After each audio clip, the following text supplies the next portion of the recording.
আসসালামু আলাইকুম সুপ্রিয় দর্শক।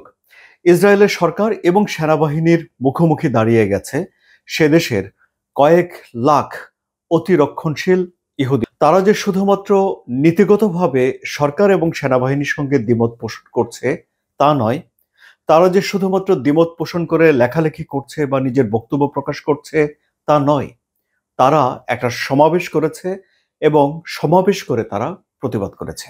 কেন? কি তাদের দাবি? তাদের দাবি তারা বাধ্যতামূলকভাবে ইসরায়েলের সেনাবাহিনীতে অন্তর্ভুক্ত হতে চায় না। এই তো মাত্র কয়েকদিন আগে ইসরায়েলের সেনাবাহিনীতে ভর্তি হয়নি এমন বেশ কয়েকজন অতি রক্ষণশীল ইহুদি ছাত্রকে গ্রেফতারের পর সে দেশে এই বিক্ষোভ দানা বেঁধে ওঠে এবং এই বিক্ষোভের পরিণতি বেনিয়ামিন নেতানিয়াহু সরকারের বিরুদ্ধে প্রতিবাদ জানাতে কয়েক লাখ অতি রক্ষণশীল ইহুদিরা একটা সমাবেশ করেছে এবং সমাবেশ করে তারা এই নীতির প্রতিবাদ করেছে। এই নীতিটা কি আসলে? ইসরায়েলে যখন একজন তরুণ কিংবা একজন তরুণী 18 বছর বয়সে পৌঁছায়, তখন তাদেরকে বাধ্যতামূলকভাবে সেনাবাহিনীতে যেতে হয়। পুরুষদের জন্য সেখানে ছেলেদের জন্য সেখানে সেনাবাহিনীর 3 বছরের একটা ট্রেনিং নিতে হয় এবং মেয়েদের জন্য সেনাবাহিনীর 2 বছরের একটা ট্রেনিং নিতে হয়।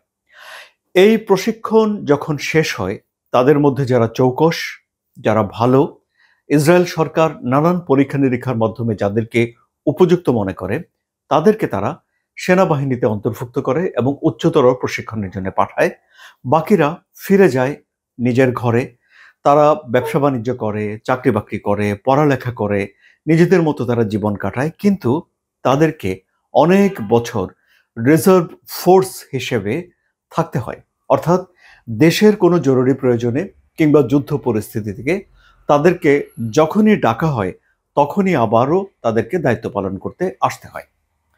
এখন এই যে ইসরায়েল এই যে যুদ্ধটা হামাসের সঙ্গে করলো 2 বছর ধরে, এই সময়টাতে বেশ কয়েকবার অসংখ্য এই রিজার্ভ সেনাকে ইসরায়েল ডেকে নিয়ে এসেছে এবং যাদেরকে ডেকে নিয়ে এসেছে তারা কেউ কেউ উদ্যোক্তা ছিলেন, তারা পেশাজীবী ছিলেন, চিকিৎসক ছিলেন, এরকম নানান পেশার মানুষ ছিলেন এবং তারা যখন চলে এসেছেন তখন তাদের নিজেদের পেশার ব্যাপক ক্ষয়ক্ষতি হয়েছে এবং ইসরায়েল থেকে অনেক বিনিয়োগ চলে গেছে, অনেক আর্থিক ক্ষতির সম্মুখীন তারা হয়েছে। কিন্তু এই যে নিয়ম, এই নিয়মটা সেখানে বহাল আছে। কিন্তু এই নিয়মের একটা ব্যতিক্রম আছে।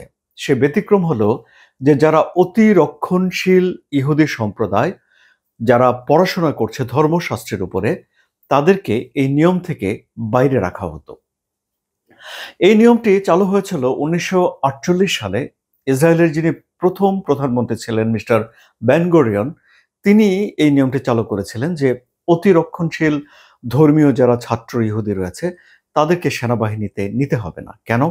কারণ হলো যে এই দ্বিতীয় বিশ্বযুদ্ধের সময় হিটলার ইহুদিদের উপরে যে ধ্বংসযজ্ঞ এবং মৃত্যু চালিয়েছিল, তখন অনেক ইহুদিদের ধর্মশাস্ত্রের ছাত্র শিক্ষক অনেককে প্রাণ দিতে হয়েছিল। সুতরাং ইহুদি ধর্মাবলম্বীদের জন্য ধর্মশাস্ত্রে ভালো জ্ঞান রাখেন এমন জ্ঞানী মানুষের সংখ্যা বাড়ানোর দরকার ছিল এবং তারা সে সময়ে এই ধর্মশিক্ষার যারা শিক্ষিত হতে যাচ্ছেন তাদেরকে এই সেনাবাহিনীতে ভর্তি হওয়া থেকে বাইরে রেখেছিলেন।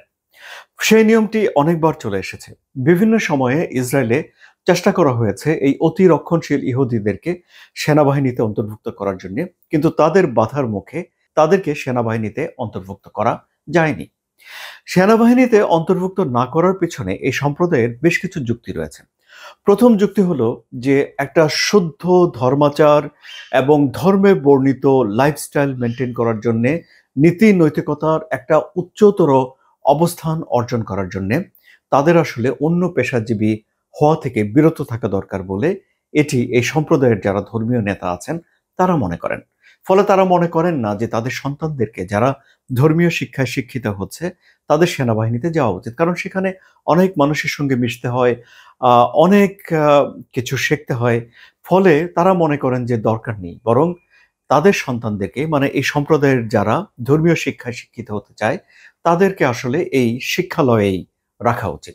কিন্তু এখন ইসরায়েল সরকার একটা আইনের খসড়া করেছে এবং সেই খসড়া অনুযায়ী একটা আইন করার চেষ্টা করছে তারা, যে আইনের মাধ্যমে এই সম্প্রদায়ের ছেলেমেয়েরাও 18 বছর বয়স হলেই তাদেরকেও ইসরায়েলের সেনাবাহিনীতে অন্তর্ভুক্ত হতে হবে এবং ট্রেনিং শেষ হয়ে যাওয়ার পর যারা যোগ্য হবে তারা নিয়মিত সেনাবাহিনীতে যাবে, যারা যোগ্য হবে না, রিজার্ভ ফোর্সে থাকার উপযুক্ততা অর্জন করবে, তারা রিজার্ভ ফোর্স হিসেবে থাকবে এবং দেশের প্রয়োজনে যখন ডাকা হবে তখন তারা আসবে।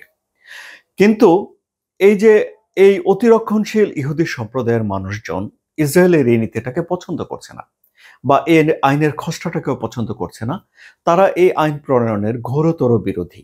তারা চান তাদের মতো করেই থাকতে। আর এই নিজের মতো করে থাকতে চাওয়ার বাসনা থেকে তারা এখন ইসরায়েলের সরকার, সে দেশের সেনাবাহিনী এবং সিস্টেমের বিরুদ্ধে দাঁড়িয়ে গিয়ে একটা প্রতিবাদ করে ফেলল। সব তো শুনলেন সুপ্রিয় দর্শক, আপনাদের কি মনে হচ্ছে এই ঘটনা শুনে? আপনাদের মতামত কমেন্টে জানান।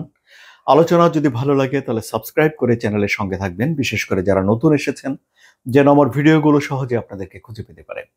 আর যারা আমার সঙ্গে সাবস্ক্রাইব করে আছেন তাদের সবার প্রতি কৃতজ্ঞতা জানাচ্ছি। আপনারা সবাই ভালো থাকবেন, এই কন্টেন্টে একটা লাইক দেবেন। ধন্যবাদ।